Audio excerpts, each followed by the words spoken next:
5월 13일 장윤선의 취재편의점 시작하겠습니다. 오늘 아침에는 뉴스 퀵배송 대신에 이분을 모셨습니다. 정의당 이번에 서울시장 후보 출마하셨습니다. 권영국 후보 스튜디오에 나와 계십니다. 어서 오십시오. 네, 안녕하세요. 네, 안녕하세요. 오랜만입니다. 아이고, 얼굴이 많이 타셨습니다. 예, 밖에 돌아다니다 보니까 예, 아무래도. 네. 그러네요. 좀 꼬매졌네. 생각해 보니까 네. 지난 대선 때 모시고 그리고 또 이번에 서울시장 선거 때 이상하게 또 선거 때마다 모시게 되는 것 같습니다. 아, 예. 아무래도 원외에 있다 보니 네, 예. 그렇습니다. 사실 이제 대선 후보급이 되면 서울시장 단체장 선거에는 도전을 안 하는데 이번 단체장 선거에 도전하신 이유가 있으실 것 같습니다. 연장선상에 있다고 보면 좋을 것 같습니다. 그러니까 우리 이제 대한민국의 전체 뭐 정부로서의 정치가 필요한 것이 우리 이제 서울은 대한민국 수도이거든요. 네. 그러니까 결국은 수도가 대한민국의 문제를 압축적으로 반영하고 있다, 내포하고 있다 이렇게 보면 될 텐데 제가 이제 대선 때 불평등, 양극화 문제 이 문제를 집중적으로 이야기를 했고 그래서 불평등으로 인해서 소외되어 있는 사람들 그리고 소수자의 문제 이걸 이제 집중적으로 이야기를 했었거든요. 근데 이번 이제 서울에서도 제가 이제 출마를 결심할 때 보니까 가장 압축적으로 이런 이제 불평등, 양극화 문제가 너무 이제 심화되어 있고 이런 문제를 수도권에서부터 이제 해소하지 않으면 과연 대한민국의 정치가 또 우리 대한민국의 이런 양극화 문제를 해결할 수 있을까에 대한 문제의식을 가지고 좀 더 다른 서울을 한번 생각해 보자. 네, 이렇게 해서 출마하게 됐습니다. 네. 네네. 그 사실은 지난 대선 출마하셨을 때 네. 엄청나게 주목을 많이 받으셨어요. 네. 지금도 사실 예. 나가서 인사해 보면 네. 그때 이제 토론회 때 얘기를 많이 하세요. 아, 대선 후보 TV 토론 얘기를 예, 많이 예, 하시죠. 예. 그 당시에 함께 경쟁했던 이재명 후보 그리고 지금 네. 대통령이 되어서 이제 1년이 다 되어 가는데요. 네. 어떤 마음으로 지켜보고 계십니까? 잘 하고 계십니까? 뭐 그게 이제 지지율로 사실 반영이 되고 있잖아요. 네. 상당히 이제 잘하는 측면이 많죠. 근데 이제 문제가 되는 것은 그런 이제 그 대통령이 내놓는 여러 가지 문제 인식이 이게 매우 체계적이고 일관적이라는 생각은 잘 들지 않습니다. 굉장히 파편적이다. 네. 그러니까 이제 어떤 그 사회적 이슈가 터질 때 거기에 이제 매우 적자적인 대응을 하는 방식으로 지금 나가고 있다고 보여지거든요. 그럼 구체적으로 우리가 이제 뭐 여러 가지 이런 산재 문제가 발생했을 때 그럼 산재가 발생할 때 위험의 외주화에 대한 구조적인 진단을 하고 거기에 접근하느냐 하는 문제는 우리가 한번 살펴볼 필요가 있잖아요. 그다음에 또 얼마 전에 이주 노동자들에 대한 여러 가지 이제 갑질, 괴롭힘 이런 게 발생했을 때 그게 이제 근본적으로 보면 고용허가제라고 하는 사업장 변경 자유가 없는 문제에서 비롯되잖아요. 그러면 이제 이 사업장 변경의 자유의 문제를 어떻게 할 거냐 이런 문제를 접근해야 되는데 제도적으로 구조적으로 입법으로만 할 수 있는 일입니까? 이제 예를 들면 이제 지금 우리가 사업장 이동이나 이런 것들은 법 제도가 필요하죠 실제로. 네. 그렇기 때문에 이건 관련 뭐 법규가 없습니까? 고용허가제가 오히려 이제 그 사업장 변경 횟수를 제한하고 사유를 엄격하게 제한하고 있거든요. 이런 문제가 있죠. 네. 그다음에 이제 최근에 문제가 됐던 게 이제 기간제 노동자에 대해서 뭐 이렇게 수당을 더 주자. 네. 이렇게 얘기를 했는데 네, 공정수당. 사실 이게 이제 기간제를 사용할 수 있는 사유 제한을 하지 않고 이제 수당을 조금 더 주는 문제로 해서 과연 기간제의 고용 불안 문제라든가 이런 이제 쪼개기 계약 문제 이런 것들이 해결되겠냐. 그러니까 이제 이게 제도적이고 구조적인 문제로 접근해야 될 필요성에 있어서는 자꾸 멈추어진다는 거예요. 굉장히 이제 이런 문제 제기를 국민들한테 상당히 선명하게 제기하는데 실제 그 이후에 구조의 문제나 제도의 문제로 그 매우 일관성 있게 나가느냐 하는 문제는 또 다른 문제라서 매우 아쉬운 점이 있습니다. 네. 네. 그러니까 뭐 대통령께서도 한 번에 그냥 다 하시고 싶지 않을까요? 그런데 어쨌든 이제 그렇죠. 국민 여론이라든가 아니면은 뭐 국민의힘 보수 야당이 여전히 이제 국회 의석을 3분의 1을 차지하고 있고 보수 언론들 뭐 매일매일 공격을 해대고 뭐 당장 뭐 어제 김용범 실장만 하더라도 네네. 뭐 무슨 주가 폭락의 원인이 김용범 실장의 페이스북 하나 때문인 것처럼 온갖 언론들이 그냥 막 그야말로 그냥 폭풍 그래서- 보도를 하고 있어서요. 그래서 사실은 민주당 정부가 갖고 있는 중도 보수 정책을 잘 이제 이끌어 가려면 네. 여기에 대해서 사실 진보 정치가 상당 부분 목소리로 뒷받침하고 경쟁해 줘야만 맞습니다. 실제로 이제 우리 사회가 바뀔 수 있거든요. 예.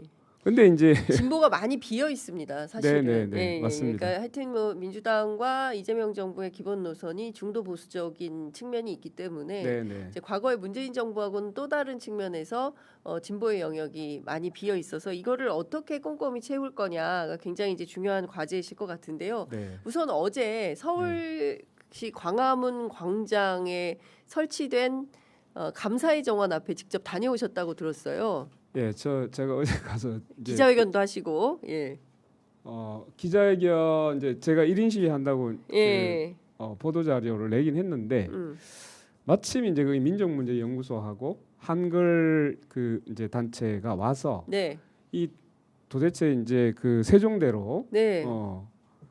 세종대왕상 옆에 이게 도대체 무슨 짓이냐. 그리고 거기를 벽으로 아예 막 이렇게 반분을 해놨더군요. 예, 맞습니다. 예, 그래서 그 한글 광장하고, 예, 공사를 하는 동안에는 완전히 이제 그 펜스를 쳐놔가지고 그러니까요. 도대체 뭘 하는지를 알 몰랐잖아요. 수가 없었어요. 예, 그러니까 지금까지 한 82.5%인가 예, 무슨 공사를 하고 있는지도 전혀 알지 못했다는 사람들이 태반입니다. 네, 그러니까 완전히 이게 이제 사실 비공개로 예, 짬짬이로 공사를 해왔다는 의미잖아요. 이게 자기가 매우 당당했다면 이렇게 하지 않았을 텐데. 예. 근데 이제 제가 그 조형물을 보고 깜짝 놀랐어요. 이 도대체 위에 돌기둥 세워놓은 거잖아요. 니은자로 이렇게 이게 밭드러총. 받들어총. 우리가 이제 밭드러총 할 때 그것을 형상한 건데 예. 그 위치도 참 오묘합니다. 오늘 한겨레 신문 보니까 미국 대사관 앞에 그러니까요. 누구한테 밭드러총 하는지를 아. 이게 상징적으로 보여주는 거예요. 아 미국 대사관 앞에 누구한테 밭으로총을 하는 거냐 오세훈 시장님. 예. 네, 참전국들이 모두 미국을 향해서 그래서 밭드러총을 하고 밭드러총을 있는 하고 모습이에요. 도대체 뭘 하는 겁니까? 예, 동맹국가 아닙니까 미국은 유일한 예, 예. 대한민국에 참 답답합니다. 여기에 207억 원이나 돈을 썼다는 건데요. 실제로는 그 공원 조성하는데 다 들어가는 비용이 730억. 네, 그리고 원래 이제 완공 시점을 27년 5월 달로 잡고 있었어요. 예, 근데 갑자기 예, 선거용 아닙니까? 조형문을 세워놓고 옆에 이제 공원을 다 조성하려면 내년이잖아요. 근데 왜 이렇게 서둘렀을까? 이건 정확하게 보면 극우 보수표를 의식한 겁니다. 내가 보수의 대표 주자야. 네, 이른바 뭐 재향군인회 네네. 뭐 이런 등등 그 다음에 뭐 월남전 참전 용사회 맞습니다. 뭐 이런 등등의 이제 보수표를 겨냥해서 네네. 저것을 만들어 놓았다. 어제 MBC 이 뉴스데스크 팀이 현장에 가서 취재를 했는데 네네. 시민들이 차라리 그 200억을 참전 용사분들한테 드렸다면 어땠을까요? 이런 제안을 하더라고요. 네, 그 지금 조형물이 주는 인상도 이게 굉장히 저게 어떤 미학적인 게 있지?라는 의문을 주고 있기도 하고 네, 또 굉장히 몰 역사적이에요. 그 공간이 어떤 역사? 네, 거기는 사실 이제 조선 역사를 중심으로 하고 있는 곳이잖아요. 그렇습니다. 예. 근데 갑자기 거기에다가 왜 6.25 전쟁을 상징하는 그렇죠. 조형물을 갖다 예. 세우냐? 아니 경복궁과 청와대와 광화문 광장 뭐 이게 이제 유구한 대한민국의 역사를 의미하는 그렇습니다. 상징하는 곳이잖아요. 예. 그래서 전쟁 기념관에 갖다 세우든지 하고 싶으면 정말로 네네. 바로 옆에 있잖아요. 네. 근데 왜 거기 놔두고 엉뚱한 데다가 그래서 이제 어제 딱 나온 말이 흉물이다. 흉물이다. 그리고 시민들이 사용해야 될 공간을 그런 흉물을 세워가지고 오히려 시민의 공간들을 축소하고 엉뚱한데 이제 불필요한 예산 낭비를 하고 있다는 것에 대해서 굉장히 분노하고 있는 거죠. 선거법 위반 소지도 제가 그래서 있습니까? 찾아봤는데 예. 지방자치단체장이 60일 전에 네. 선거 60일 전에 정해져 있는 행사 외에는 하면 안 돼요. 그러니까 이제 뭐 국경이라든가 이런 공식적인 행사들이 있잖아요. 네. 법령으로 해야 될 예. 이런 행사 말고 이런 식의 자기 치적 같은 것을 네. 행사를 하면 안 되도록 되어 있습니다. 음. 그래서 예. 어제 민족문제연구소에서 음. 공직선거법 위반으로 고발장을 접수를 하는 것으로 네. 봤습니다. 어제 보니까 기자회견 이거 현수막 드는데 함께 계시더라고요. 예, 제가 1인 시위하고 있을 때 이제 오셔가지고 같이 제가 같이 하겠습니다 하고 합류를 그러셨군요. 했었던 예. 거죠. 네. 지금 서울시장 선거가 네. 더불어민주당 정원호 후보 대 음. 국민의힘 오세훈 후보 간의 양강 구도가 진행이 되고 있습니다. 진보당의 네네. 이상규 후보가 건강상의 이유로 사퇴를 했는데요. 맞습니다. 네, 사실상 이제 진보 후보 중에는 유일한 후보로 뛰고 있는 지금 겁니다. 대선하고 또 비슷하게 또 지난 똑같이 대선하고 됐네요, 똑같이 사실은. 예. 네네. 어떤 마음으로 뛰고 계세요? 이제 앞서 사실은 음. 이제 양극화 지금 우리한테 뭐 잠시 후에 우리 김영훈 노동부 장관님 모시겠지만 그래요. 예, 모셔서 말씀을 또 듣겠지만 이 K자 성장 시대에 네. 어려운 사람은 더 어려워지고 이 빈곤계층은 날로 심각해지는데 얼마 전에 저는 80대 어르신이 남편이 평소 좋아하던 팥빵 네. 5개 무인 상점에서 절도 혐의로 네. 이제 기소가 돼서 이제 재판을 받고 물론 이제 그분에게 이제 그 기초 수급이 진행이 된다라는 보도는 있었습니다만 이런 거거든요. 지금 네네. 노인 빈곤 문제, 뭐 자살 문제 여전히 풀지 못한 그리고 특히 산재 문제 이런 것들 우리한테 이제 산적한 이슈인데 네. 이게 지금 진보 정치가 너무 쪼그라들어가지고 설당이 없어요. 그 네. 의제 자체가 설정이 안 되는 상황입니다. 네. 왜 그런 원인이 있다고 보시고 어떻게 이런 문제를 돌파해 나가겠습니까? 제가 이제 그 얘기 들어가기 전에 네. 지금 이제 실제로 언론이 지방선거에 서울시장 선거만 하더라도 정원호, 오세훈 네, 두 사람만 그냥 기사를 열심히 써요. 그렇죠. 그러니까 언론이 우리 이제 정치 영역에서 진보 정치가 존재하고 있음에도 불구하고 네, 비례적으로도 다루지 않아요. 음, 저는 뭐 동일하게 다루어 달라 이렇게 요구하지도 않아요. 그러면 최소한 이 사람 이 두 후보에 대한 이제 만약 분량을 적어도 4를 적는다고 하면 네. 4대 4 이 정도는 적어야 될 것 같은데 네, 이 얘기를 완전히 지워버리고 있어요. 음. 그러니까 두 사람의 경쟁만 있는 것, 후보만 있는 것처럼 언론이 만들어 버리니까 이게 이제 물론 선거제도의 문제도 있지만 사실 지금 제가 이제 준비하면서 보니까 언론이 이게 양당 정치를 만들어가고 있구나라는 것을 확인하고 있습니다. 정말로 심각하거든요. 저희들이 내놓고 있는 예를 들면 이제 노동소득만으로 살 수 있는 서울을 만들어 보자. 이 얘기를 하고 있거든요. 거기에 보면 이제 생활필수제는 기본 서비스로 정하고 이것을 조례화해서 실제로 자기가 충분히 이제 주거나 또는 먹거리나 교통, 뭐 의료 이런 데 있어서 정말로 이제 부담을 가장 적게 하는 방식으로 우리가 같이 생활할 수 있는 도시를 만들어 보자 이렇게 얘기를 하고 있는 건데 이런 부분에 대해서는 잘 이야기를 하지 않아요. 그러니까 결국은 지금 이제 마치 두 개의 하나는 중도 보수, 하나는 수구 보수 이것만 있는 것처럼 보이잖아요.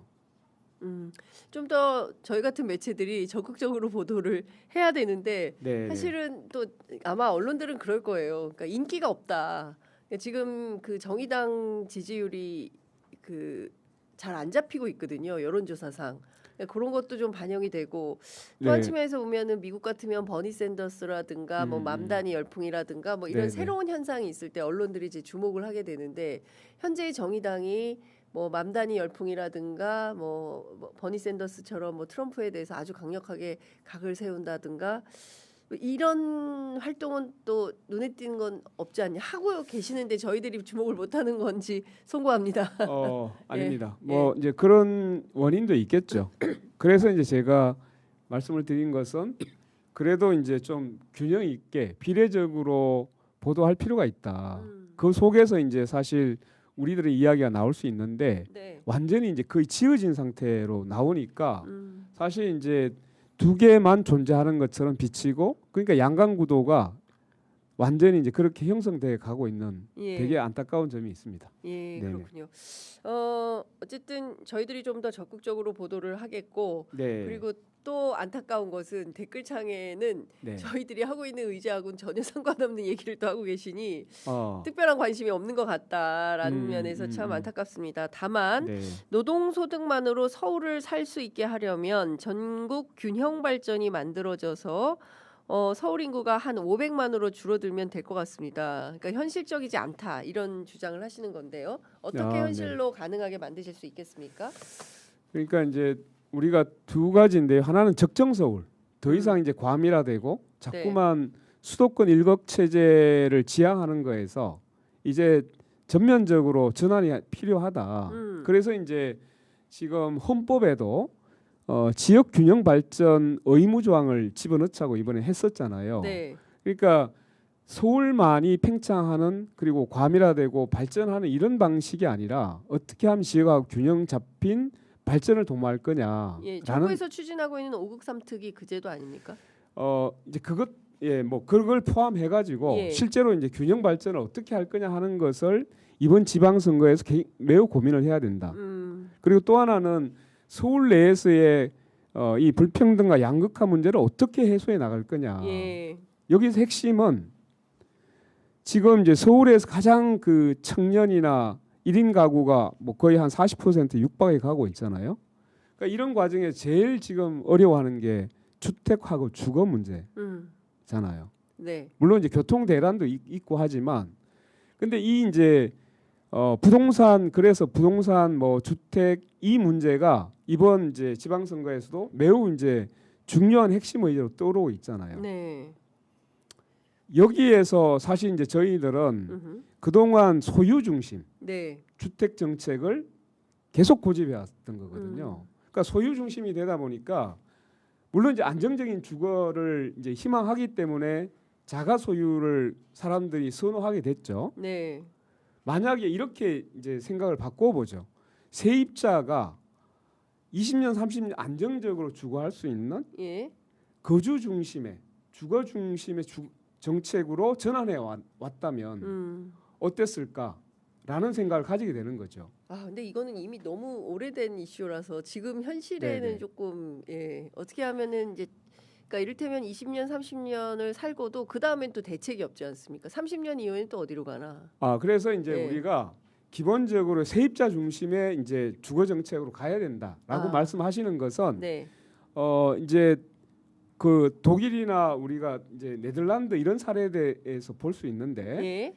거기에는 이 계약 만료일이라는 걸 적지 않아요. 예. 그러니까 실제로 보면 그 세입자나 차가나 자가가 기간에 있어 가지고 내가 충분히 안정적으로 살 수 있는 기간을 보장할 수 있는 제도로 가고 있는 거고.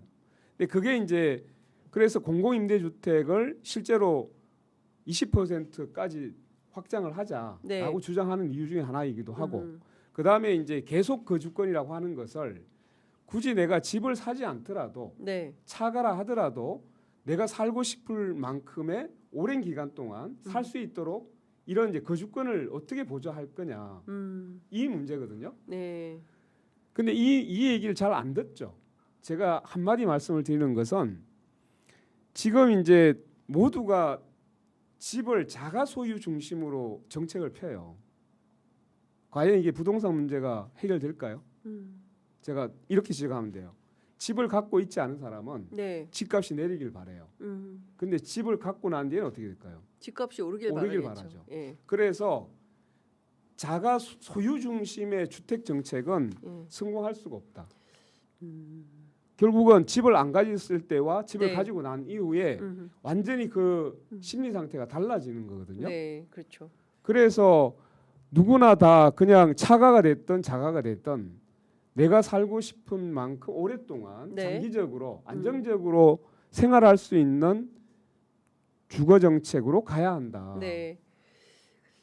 굉장히 미래지향적인 그리고 특히 이제 청년이라든가 네. 또 사회적 약자들에게 반드시 필요한 그런 제도를 말씀 주신 걸로 이해를 해야 될 것 같습니다. 이것 좀 여쭤볼게요. 네네. 지금 김용범 정책실장이 네. 페이스북에 글을 올려서 이 삼성전자의 일단 뭐 AI 때문에 초과 이득이 많이 발생을 초과 하게 되는데 네. 그 초과 이익에 따라서 또 초과 세수가 확보가 되지 않겠습니까? 그렇죠. 그러면 그 초과 세수에 대해서 국민 배당을 하는 방법이 어떠냐라고 이제 제안서를 일종의 띄운 겁니다. 물론 청와대에서는 개인 입장임을 강조해서 밝히고 있는데요. 네.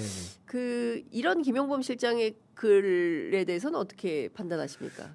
제가 그 대선 때 재헌헌법에서 네. 이익 균점권이라는 이야기를 했어요. 네. 그것은 이익 어떤 균점권. 네네. 그게 이제 재헌헌법에 있었던 조항이거든요. 네. 이걸 달리 좀 지금 표현하면 사회 균점권 이렇게 표현할 수도 있을 텐데 실제로 삼성전자가 그 이익을 내는 데 있어서는 단순히 한 기업 내에 노동자와 경영진이 만들어내는 그 이익이 아니라는 것이 네. 많은 사람들이 이야기를 하고 있잖아요. 예. 엄청난 그 세제 지원, 그렇죠. 또 R&D 전력 투자. 용수, 그 한 2020년부터 25년까지 예. 무려 25조 원에 가까운 세제 지원이 혜택이 감면이 있었다고 합니다. 네네. 그리고 이제 거기에는 중소 그 하청업체, 협력업체, 납품업체 엄청나게 많이 지금 거기 연결돼 있거든요. 네. 이런 모든 노력들이 합쳐져서 사실 지금 초과 이익이 발생하고 있기 때문에 네.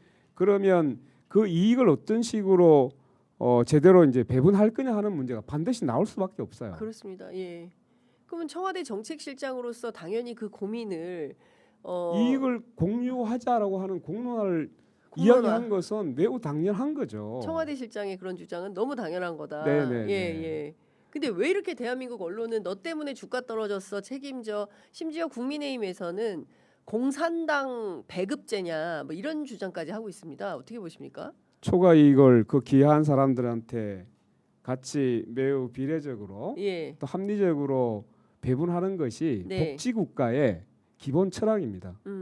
사회복지국가에 그거 안 하면 그런 부의 어떤 양극화, 네. 극단적인 독점의 문제를 어떤 식으로 해결할 수 있겠습니까? 근데 여기서 하나 짚어야 될 것은 이번에 이제 그 영업이익이 한 300조를 예상하는 사람이 많아요. 영업이익 300조. 예. 그럼 노동자들이 지금 15%. 요구하는 게 15분 45조거든요. 예. 그럼 남는 게 얼마죠? 255조가 255조가 255조가 남습니다. 남죠. 왜 이건 얘기하지 않습니까? 이게 지금 법인으로 들어가고 결국은 그게 대주주 몫으로 거의 사내 유보가 될 텐데 네. 255조라고 하는 이 엄청난 돈이 있는데도 불구하고 예. 40 뭐 이렇게 노동자들이 요구하는 것 때문에 투자할 수 없게 된다? 이게 무슨 말이 되나요? 이미 삼성전자의 사내 유보는 사내 유보 작년에 네. 165조입니다. 예, 163조 6,541억으로 집계가 됐습니다. 그러니까 그 돈에 대해서 지금 투자하고 있지 않잖아요. 사내 유보는 그냥 사내 유보로 남겨두고 맞습니다. 예. 그걸 가지고 얼마든지 지금 투자할 수 있도록 되어 있는 돈을 갖고 있으면서 예, 그 돈은 안 쓰고 갑자기 노동자들이 자기의 이제 부분에 대해서 일정 부분 이익을 같이 공유하자라고 얘기를 하니까 예. 사실 15%에 대해서 공격을 집중하고 있는 거예요. 그럼 왜 주주들은 예. 255조에 대해서는 아무 얘기를 하지 않을까? 주주들이 나서야 되겠습니다. 255조는 어디다 쓸 거며 어떻게 배분을 할 거며 뭐 이것도 당연히 이제 요구를 해야 되는 건데 이제 지금 당장 중요한 것은 이 노동조합에서 뭐 굉장히 이게 복잡한 겁니다. 사실은 네. 이것만 가지고도 저희가 2박 3일, 3박 4일 이제 토론을 해야 된다라는 생각이 좀 드는 건데 일단은 좀 나눠서 설명을 하면 첫 번째는 이 네. 노동자들이 받게 되는 뭐 이익금이 그러니까 뭐라 해야 됩니까? 그 성과급. 성과급이 1인당 돌아갈 수 있는 금액이 뭐 6억에서 얼마 이 정도가 된다는 거지 않습니까? 그러면 거기에 보태서 또 뭐 집을 살 수가 있게 되고 이미 또 삼성전자나 하이닉스 주변에 있는 네. 뭐 셔틀버스 다니는 동네마다 이제 셔세권이라고 하던데 아파트 값이 오르기 시작을 하고 뭐 이런 문제는 또 어떻게 해결할 거냐 하나가 있고요. 또 하나의 측면에서는 앞서 말씀 주신 대로 이 AI 삼성전자 같은 기업은 사실 국민 기업이고 그동안 얼마나 많은 국가가 그리고 또 국민들이 뭐 용수로 전기로 R&D로 얼마나 많이 이제 네네 맞습니다. 공적으로 투여가 됐습니까? 그러면 네네. 이것은 이렇게 많이 남은 이익에 대해서는 국민 전체가 함께 해야 되는 필요성은 있는 거 아닌가? 그러니까 두 가지 쟁점에 대해서 어떻게 보시는지요? 국가가 그동안 이제 세제 지원을 어마어마하게 했잖아요. 예, 그럼 그것은 이제 국민의 세금이 들어간 거거든요. 그렇습니다. 그럼 거기 초과 이익에 대한 세제 문제를 고민해야 됩니다. 네, 그리고 지금 이제 노동자들이 주장하는 것 중에 좀 아쉬운 게 있는 게 이런 거죠. 그러면 거기에 실제로 이제 저임금으로 엄청나게 이제 기여를 해왔던 하청, 네. 협력업체, 납품업체 여기에 대한 상당한 이제 배분에 대한 이야기가 필요한 거죠. 거기에 노동자들이 네, 사실 저임금 상태에서 일을 하면서 그 같이 이제 엄청난 기여를 해왔잖아요. 네. 그러면 거기에 따라 이제 연계되어 있는 그 노동자들에 대한 적어도 처우 문제에 대해서 함께 이야기를 하는 건 필요하다라는 것이죠. 노동조합이 그 업체에 대해서 경영에 대해서 이야기하는 것은 네. 해봐야 별 소용이 없잖아요.